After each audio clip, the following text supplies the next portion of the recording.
Cuando mi propio hijo me dijo por teléfono que no fuera a su boda porque su prometida consideraba que una simple costurera no tenía el nivel para estar en su evento de alto perfil, sentí cómo el mundo se me venía encima. Me lo dijo con esa voz avergonzada, casi suplicante, pidiéndome que lo entendiera. El celular casi se me cae de las manos, mientras las lágrimas me quemaban los ojos. Pero lo que él y su altiva suegra no sabían es que 2 días después estarían tocando desesperadamente la puerta de mi taller, rogándome que salvara el vestido de novia que ningún otro diseñador en Guadalajara se atrevía a reparar a tiempo. Suscríbete al canal y activa la campana para no perderte cómo terminó esta historia que te dejará sin aliento. Este es un relato real sobre la dignidad, el talento y cómo la vida tiene formas misteriosas de poner a cada quien en su lugar. Te aseguro que el final te dará una satisfacción inmensa. Hola, soy Beatriz. Tengo 64 años y vivo en la colonia americana de Guadalajara, Jalisco. Soy modista de alta costura y toda mi vida he trabajado con mis manos para darle a mi hijo la mejor educación posible. Esta es la historia de cómo aprendí que el verdadero valor no se mide por apellidos ni cuentas bancarias, sino por lo que eres capaz de crear con tu talento y tu corazón. Son las 8 de la noche y mi taller está en silencio. Solo se escucha el tic-tac del reloj de pared y el zumbido suave del refrigerador en la cocineta del fondo. Sobre mi mesa de trabajo hay un vestido de quinceañera a medio terminar, tela color durazno con pedrería que brilla bajo la luz del quinqué. Las agujas están ordenadas en su cojín de terciopelo rojo, los hilos de colores colgando de su organizador como un arco iris detenido en el tiempo. Huele a tela nueva y a ese aroma particular del vapor de la plancha que se impregna en las paredes después de años de trabajo. Desde mi ventana veo la avenida Chapultepec iluminada, los tapatíos caminando apurados, algunos entrando a las cantinas, otros esperando el camión. Es viernes por la noche y la ciudad vibra con esa energía que solo Guadalajara tiene. Pero yo aquí sigo, como siempre, con la espalda adolorida de estar encorvada sobre la máquina de coser desde las 6 de la mañana. Agarré mi celular solo para descansar la vista unos minutos. Quería ver si mi hijo Rodrigo me había escrito algo, aunque fuera un mensaje corto. Han pasado 3 semanas desde que anunció su compromiso con Valeria, y apenas me ha hablado. Abrí Facebook y lo primero que vi fue una publicación de él. Se me heló la sangre. Era una foto de una cena elegantísima en un restaurante que reconocí de inmediato, el Santo Coyote, de esos lugares donde un plato cuesta lo que yo cobro por un vestido completo. En la mesa había copas de vino tinto, velas flotantes y un arreglo de rosas blancas gigante. Rodrigo estaba ahí con Valeria y sus papás, todos vestidos como si fueran a una gala. El pie de foto decía: celebrando los preparativos de la boda con mi nueva familia, bendecido de encontrar el amor y la clase en un solo lugar. La clase. Esa palabra me dolió como una bofetada. Sentí un nudo en la garganta que no me dejaba ni respirar. Yo no estaba en esa foto. Ni siquiera sabía que había cena. Me quedé mirando a la pantalla como tonta, ampliando la imagen para ver mejor sus caras felices, buscando alguna señal de que me extrañaba. Pero no. Ahí estaba mi hijo, mi único hijo, el que crié sola después de que su papá nos abandonó cuando apenas tenía 2 años, celebrando con gente que no me conoce y aparentemente no quiere conocerme. Esa mañana había ido al mercado de San Juan de Dios. Compré medio kilo de birria de borrego del buen puesto, el de doña Chuyita, que hace el consomé más sabroso de todo Guadalajara. Compré tortillas recién hechas, cebolla morada, cilantro y limones. Todo lo dejé en una bolsa en el rincón del taller, pensando que tal vez Rodrigo pasaría a visitarme como antes, cuando todavía no tenía vergüenza de su mamá la costurera. Pensé que podríamos comer juntos, hablar de la boda, de sus planes, pero ya van 3 semanas, y ni sus luces. Rodrigo y yo siempre fuimos muy unidos. Cuando él era chiquito y no teníamos ni para el camión, íbamos caminando juntos desde la colonia hasta su escuela. Yo cargaba mi morral con telas y agujas, porque aprovechaba cualquier momento de espera para adelantar trabajo. Él me ayudaba a escoger botones en las mercerías, me decía cuáles colores combinaban mejor. Era mi compañerito, mi cómplice, pero ahora es arquitecto. Tiene su despacho en Puerta de Hierro. Maneja una camioneta del año y está comprometido con Valeria Montemayor, hija de uno de los constructores más importantes de la zona metropolitana. Y yo sigo siendo Beatriz la costurera, la que huele a almidón, la que tiene las manos ásperas de tanto coser, la que no sabe usar cubiertos de 5 tenedores ni hablar de vinos franceses. No es la primera vez que siento esta distancia. Empezó hace como 2 años, cuando Rodrigo consiguió su primer contrato grande diseñando una plaza comercial. De repente, empezó a frecuentar otros círculos, a ir a otros lugares. Sus amigos ya no eran los muchachos del barrio con los que jugaba fut en la calle, ahora eran los juniors de las Lomas del Valle, gente con maestrías en el extranjero y apellidos compuestos. Recuerdo el día que conoció a Valeria en un evento de arquitectura. Llegó a mi taller emocionadísimo, con los ojos brillantes, diciéndome que había conocido a la mujer de su vida. Yo me alegré tanto por él. Le pregunté cuándo me la iba a presentar, y él se puso raro, nervioso. Me dijo que sí, que pronto, pero que Valeria era muy ocupada, que su familia era muy tradicional, que había que esperar el momento adecuado. El momento adecuado nunca llegó. Pasaron 6 meses antes de que por fin me la trajera al taller, y cuando lo hizo, fue obvio que venía obligado. Valeria entró mirando todo con ese gesto de superioridad, tocando apenas las cosas con la punta de los dedos como si le diera asco. Yo había preparado aguas frescas de Jamaica y unas gorditas de nata que hago buenísimas, pero ella solo tomó un sorbo de agua y dijo que estaba a dieta. Durante toda la visita, me habló de usted, y con un tono condescendiente, como si yo fuera la sirvienta y no la mamá de su novio. Después de que se fueron, encontré una tarjeta de presentación que se le había caído. Decía, Valeria Montemayor de la Fuente, licenciada en Relaciones Internacionales, especialista en protocolo y etiqueta. Ahí fue cuando entendí que para ella yo no era suficiente, no tenía el pedigrí, no encajaba en su mundo de protocolos. Dejé el celular sobre la mesa, boca abajo para no ver más publicaciones. Me quité los lentes y me tallé los ojos tratando de que no se me salieran las lágrimas. Si no me quieren en su cena elegante, ni modo. Aquí tengo mi trabajo, mis clientas que me buscan porque soy la mejor modista de Guadalajara, la que hace vestidos que nadie más puede hacer. Pero ay Dios, cómo duele que tu propio hijo te borre de su vida nueva como si fueras un borrador en un dibujo que quedó mal. Cierro los ojos y me transporto a hace 25 años. Veo mi cuartito de alquiler en la colonia Ferrocarril, con una sola máquina de coser vieja que compré de segunda mano, las paredes húmedas, el foco pelón colgando del techo. Rodrigo dormía en un colchón en el suelo mientras yo cosía hasta las 3 de la mañana para sacar los pedidos. Cada vestido de novia, cada traje de primera comunión, cada uniforme escolar que cosí fue un ladrillo más en el futuro de mi hijo. Los fines de semana yo no descansaba.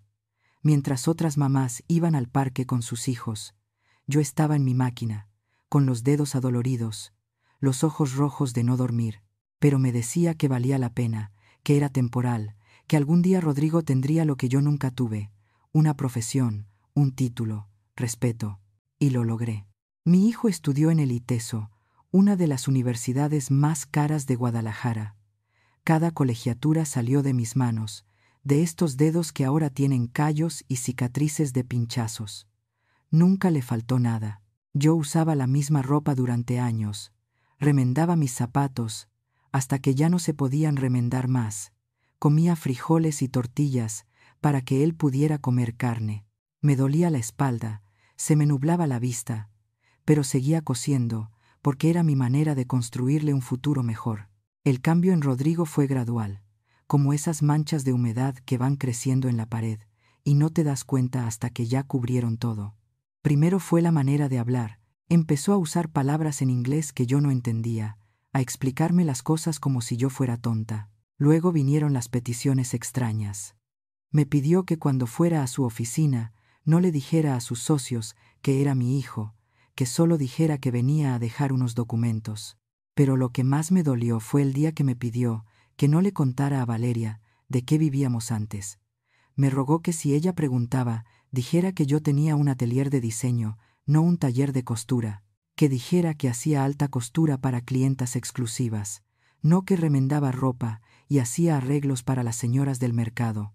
Me lo pidió con tanta angustia en los ojos que acepté, tragándome mi orgullo, negando una parte de mí para que él pudiera brillar en su mundo nuevo. Y ahora, viendo esa foto en Facebook con su nueva familia perfecta, entiendo que ese día no solo me pidió que guardara silencio, me pidió que desapareciera, me borró de su narrativa para poder escribir una historia nueva donde él sale de la nada, sin raíces, sin una madre costurera que olía a tela y almidón. De repente, el silencio del taller se rompe con el sonido del teléfono. Veo el nombre de Rodrigo en la pantalla y el corazón me da un vuelco. Por un segundo pienso que vio mi tristeza a través de la distancia, que se arrepintió, que me va a decir que pasará a cenar birria conmigo. Contesto tratando de que no se me quiebre la voz, pero Rodrigo habla rápido, atropellado. Me dice que me tiene que contar algo importante. Respiro hondo, esperando buenas noticias, y entonces suelta la bomba. Me dice que ya mandaron las invitaciones de boda, que va a ser una ceremonia muy elegante en la hacienda de Santa Lucía, con 200 invitados, todos gente importante de Guadalajara, y luego, con esa voz que se le pone cuando sabe que va a decir algo que me va a doler, me suelta que Valeria y su mamá consideran que la boda debe ser muy íntima, solo con familia directa, y amigos del mismo círculo social. Me dice textualmente que yo me voy a sentir muy incómoda, que toda la gente va a ser de sociedad, que van a hablar de cosas que yo no conozco, de viajes a Europa, de negocios internacionales. Me dice que me voy a aburrir, que no voy a tener de qué hablar con nadie, que mejor nos vemos después, en una cena más tranquila, solo él y yo. Sentí como si me hubieran arrancado el corazón. Mi propio hijo me estaba desinvitando de su boda. No era por el espacio, no era por el presupuesto, era porque yo sobraba en su vida nueva, perfecta, de arquitecto exitoso con familia de alta sociedad. Era porque mi presencia, mi manera de hablar, mis manos trabajadoras le recordaban a él y a todos de dónde venía, y eso no entraba en la narrativa que estaban construyendo. Antes de que pudiera contestar algo, Rodrigo se despidió rápido diciendo que tenía una junta, que me quería mucho, que me entendiera. Colgó. El pitido de la llamada finalizada resonó en el taller vacío como una sentencia final. Me quedé ahí sentada, mirando mis manos sobre la mesa de trabajo. Esas manos que ahora temblaban sin control.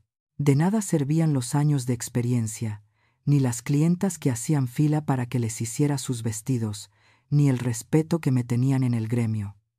Para mi hijo, yo seguía siendo un estorbo que debía esconder. Estaba guardando mis cosas, con el alma destrozada, cuando escuché que tocaban la puerta del taller con una desesperación que me alarmó. Eran casi las 10 de la noche, hora en que yo nunca recibo a nadie. Abrí con precaución, y ahí estaba una mujer que reconocí al instante, aunque nunca me la habían presentado formalmente. Era la señora Montemayor, la mamá de Valeria, pero no se veía como en las fotos que había visto en Facebook, elegante y perfecta. Venía despeinada, sin maquillaje, con los ojos rojos y una angustia terrible en el rostro. Entró al taller casi empujándome, sin pedir permiso, como si fuera dueña del espacio. Olía a perfume caro mezclado con sudor de nervios. Se plantó frente a mí y empezó a hablar atropelladamente, sin ni siquiera presentarse apropiadamente.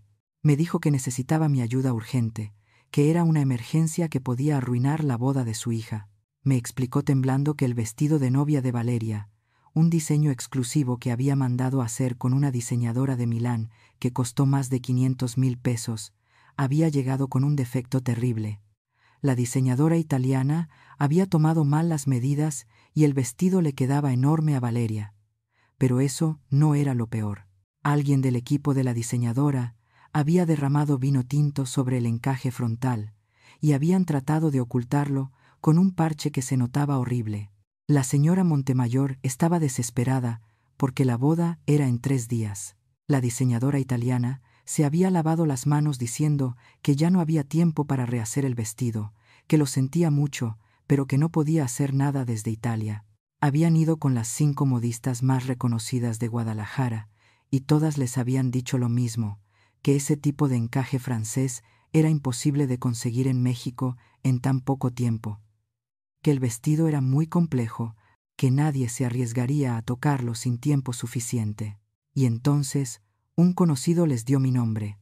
Les dijo que si alguien podía hacer el milagro de salvar ese vestido, era yo, Beatriz, la modista de la colonia americana, la que hace magia con las manos. La señora Montemayor me rogó que tomara el caso, que pagaría lo que fuera, que no podía dejar que su hija se quedara sin vestido de novia 3 días antes de la boda. Yo la miraba sin poder creer la ironía del destino. La mujer que pensaba que yo no tenía nivel para sentarme en la boda de su hija estaba ahora parada en mi humilde taller, rogándome que salvara su evento perfecto. Entonces dijo la frase que lo cambió todo. Me dijo que su amiga del club le había asegurado que la señora Beatriz era la mejor modista de alta costura en todo Jalisco, que mis manos podían hacer cosas que nadie más podía hacer, que era yo una verdadera artista. Lo que la señora Montemayor no sabía, cegada por su pánico, era que la señora Beatriz, esa artista que venía a buscar como última esperanza, era la misma mujer incómoda que no merecía estar en la boda de su hija. Era la mamá del novio, la costurera que había que esconder. Estaba la señora Montemayor todavía temblando frente a mi mesa de trabajo, prometiendo pagarme el doble, el triple de lo que cobrara, cuando escuché mi celular sonar. Era Rodrigo. Contesté, y su voz sonaba alterada. Me dijo que su suegra estaba en camino a mi taller, que por favor la ayudara, que era una emergencia, que el vestido de Valeria estaba arruinado, y que yo era la única que podía salvarlo. Le dije con toda la calma del mundo que su suegra ya estaba aquí, parada frente a mí. Hubo un silencio pesado del otro lado de la línea. Luego escuché que Rodrigo le decía algo a alguien, y de fondo se oyó la voz de Valeria, gritando que iban para allá inmediatamente. 15 minutos después, llegaron. Valeria entró corriendo con una maleta enorme, la cara hinchada de tanto llorar, el rímel corrido. Venía vestida todavía con ropa deportiva como si hubiera salido huyendo del gym. Detrás de ella venía Rodrigo, pálido, con esa expresión de terror que solo le había visto una vez cuando de niño rompió mi máquina de coser jugando. Valeria abrió la maleta sobre mi mesa de trabajo y sacó el vestido de novia más espectacular que he visto en mi vida. Era de encaje francés auténtico, con pedrería Swarovski, bordada a mano, una cola de 3 metros y un trabajo tan fino que dolía verlo maltratado. Y ahí estaba, en el frente, una mancha oscura de vino tinto, mal disimulada, con un parche de encaje que ni siquiera era del mismo tono. Además, el vestido era fácil 2 tallas más grande de lo que necesitaba Valeria. La muchacha me miró con ojos suplicantes, tan diferentes a como me había mirado aquella vez en mi taller, cuando vino solo por compromiso. Ahora me veía como se ve a una salvación, a una última esperanza. Me rogó que salvara su vestido, que ella sabía que yo podía hacerlo, que haría lo que fuera. Fue ahí cuando la señora Montemayor, viendo la escena, tuvo un momento de claridad. Me miró a Rodrigo, miró a Valeria, y preguntó con voz temblorosa si yo era la mamá del novio. Rodrigo bajó la cabeza, incapaz de sostener mi mirada. Valeria se quedó helada. La señora Montemayor casi gritó, preguntando por qué demonios nadie le había dicho que la mamá del novio era una de las mejores modistas de alta costura de Jalisco, que por qué Rodrigo había ocultado que su madre era una artista, que podrían haber evitado todo este desastre y el gasto absurdo con la italiana presumida si hubieran confiado en la familia. Rodrigo no sabía dónde meterse. Intentó balbucear una excusa. Valeria también se puso roja de vergüenza. Ahora entendían que mientras ellos me excluían por no tener apellido ni clase, yo era literalmente la solución que andaban buscando desesperadamente. La ironía era tan perfecta que casi daba risa. Yo me quedé sentada, quieta, mirándolos a todos, con una calma que no sé de dónde saqué. Sentí cómo el poder cambiaba de manos en ese cuarto. Ya no era la mujer que sobraba, era la única persona que podía salvar su boda perfecta de convertirse en un desastre. Respiré hondo y hablé con esa voz profesional que uso cuando trato con clientas difíciles. Le dije a la señora Montemayor que sí, que podía salvar el vestido. Le expliqué que tenía un rollo de encaje francés auténtico que había comprado hace años en un viaje a la Ciudad de México, que era del mismo período y estilo que el de su vestido. Le dije que podía cortar el panel dañado, reemplazarlo completamente, ajustar las medidas del vestido y dejarlo perfecto en 2 días trabajando sin parar. Pero dejé algo muy claro. Mis honorarios serían completos, sin descuentos familiares, sin favores por el parentesco, porque si para la boda yo no era suficientemente elegante para estar en la lista de invitados, para el trabajo yo era la mejor modista de Jalisco, y eso tiene un costo. Les dije el precio, un precio justo por la complejidad del trabajo y las horas que tendría que invertir. Era más de lo que jamás había cobrado por un solo vestido. La señora Montemayor ni siquiera regateó. Aceptó de inmediato. Luego miré a Rodrigo directamente a los ojos. Él tenía lágrimas a punto de salir. Le hablé despacio para que no se perdiera ni una palabra. Le dije que era irónico que el trabajo del que tanto se avergonzaba, esas manos de costurera que tanto quiso ocultar, fueran lo único que podía salvar la boda perfecta de su novia. Le dije que la educación que le pagué, cosiendo día y noche, sirvió para que él tuviera su título de arquitecto, pero que eran mis manos, estas manos, que él considera de clase inferior, las que iban a impedir que su boda fuera un desastre. Ahí fue cuando intentaron arreglarlo. La señora Montemayor, cambiando el tono a uno meloso, empezó a decir que por supuesto que tenía que estar en la boda, que cómo iba a faltar la mamá del novio, que era un malentendido terrible, que cancelaban cualquier cosa, pero que yo tenía que estar ahí. Valeria también empezó a rogarme, diciendo que me necesitaban, que no podían imaginarse la boda sin mí, pero yo ya no tenía hambre de su aceptación, ni sed de su aprobación. Les dije que no. Les dije con toda tranquilidad que tenía mucho trabajo arreglando el vestido y que además ya había aceptado otra invitación para ese día. Era mentira, pero ni modo. Les dije que apreciaba la invitación, pero que no podía aceptarla. La verdad es que no quería estar en una boda donde me querían por obligación, donde mi presencia sería incómoda para todos, donde tendría que escuchar a la gente murmurar sobre la mamá costurera del novio. Rechacé su invitación con toda la dignidad del mundo. No por rencor, sino porque finalmente entendí que mi valor no depende de si me aceptan en su mesa elegante. Les pedí que me dejaran el vestido y que regresaran en 2 días. Necesitaba concentrarme y empezar a trabajar de inmediato. Se fueron callados, derrotados, con la cola entre las patas. Las siguientes 48 horas fueron una locura. No dormí prácticamente nada. Desarmé todo el panel frontal del vestido. Corté con precisión milimétrica el encaje francés que tenía guardado como tesoro. Lo bordé a mano para que el patrón de flores coincidiera perfectamente con el resto del vestido. Ajusté cada costura, cada pinza, cada detalle para que el vestido se ciñera al cuerpo de Valeria como una segunda piel. Reemplacé la pedrería dañada, planché con vapor cada centímetro de tela, y cuando terminé, el vestido no solo estaba salvado, estaba más hermoso que en el diseño original. Cuando Valeria vino a recogerlo y se lo probó, se echó a llorar. Se veía espectacular. El vestido le quedaba como pintado, no se notaba para nada el remiendo, parecía hecho exactamente para ella desde el principio. La señora Montemayor también lloró. Me abrazó, me agradeció 1000 veces, me pagó hasta el último peso sin chistar, más una propina generosa. Rodrigo vino solo al día siguiente. Se sentó en la misma silla donde se sentaba de niño cuando me acompañaba a trabajar. Me pidió perdón llorando. Me dijo que había sido un idiota, que se dejó llevar por la ambición y por querer pertenecer a un mundo que no era el suyo. Me rogó que fuera a la boda. Me dijo que sin mí ahí nada tendría sentido. Pero yo ya había tomado mi decisión. Le dije que lo perdonaba, que era mi hijo y siempre lo iba a querer, pero que no iría a su boda. Le expliqué que necesitaba que él aprendiera algo importante, que el respeto no se mendiga, se gana. que yo había pasado mi vida entera trabajando con dignidad, sin avergonzarme nunca de mis manos callosas ni de mi oficio, y que no iba a empezar ahora a fingir ser alguien que no soy solo para encajar en su nueva vida.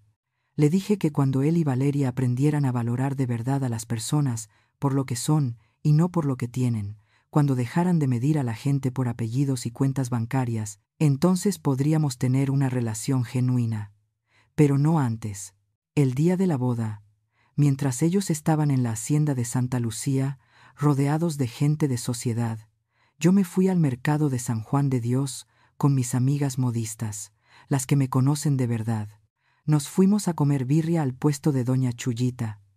Pedimos 3 órdenes con todo: tortillas hechas a mano, consomé bien picoso y limones.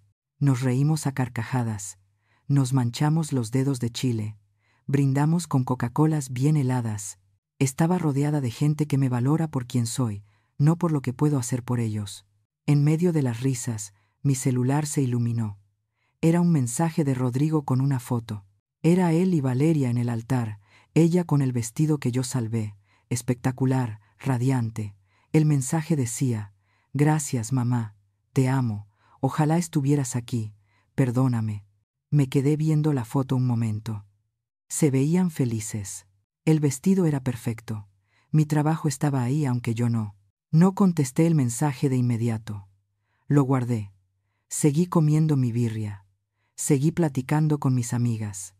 Ya le contestaría después, cuando yo quisiera, en mis términos, ahí, en ese puesto humilde del mercado, entre el olor a cilantro y cebolla y el ruido de la gente.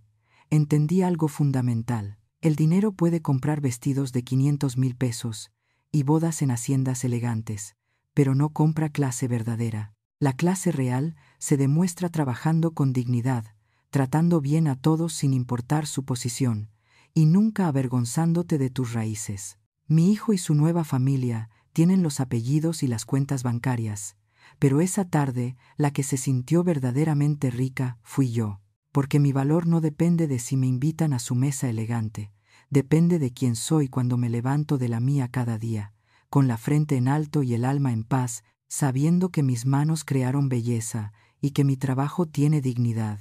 Han pasado 3 meses desde la boda. Rodrigo viene a visitarme cada semana ahora, trae a Valeria con él. La muchacha ha cambiado. Es más humilde, me trata con respeto genuino. Me ha pedido perdón varias veces. La señora Montemayor me refirió con todas sus amigas de sociedad, y ahora tengo una lista de espera de 6 meses para vestidos de alta costura. Me pagan muy bien, y me tratan con el respeto que siempre merecí. Pero lo más importante es que recuperé mi dignidad. Ya no busco la aprobación de nadie. Trabajo con orgullo, vivo con orgullo, y cuando alguien me pregunta a qué me dedico, digo con la cabeza en alto: soy modista, hago vestidos con estas manos, y no cambiaría mi oficio por nada del mundo. Mi consejo para ti es que nunca rebajes tu valor por complacer a nadie, ni siquiera a tus propios hijos. Que no niegues tus raíces ni tu trabajo honesto por encajar en lugares donde no te valoran. Hazte respetar desde el principio. ¿Y tú, hubieras aceptado ir a esa boda después de todo? Cuéntame en los comentarios. Beatriz, 64 años, Guadalajara.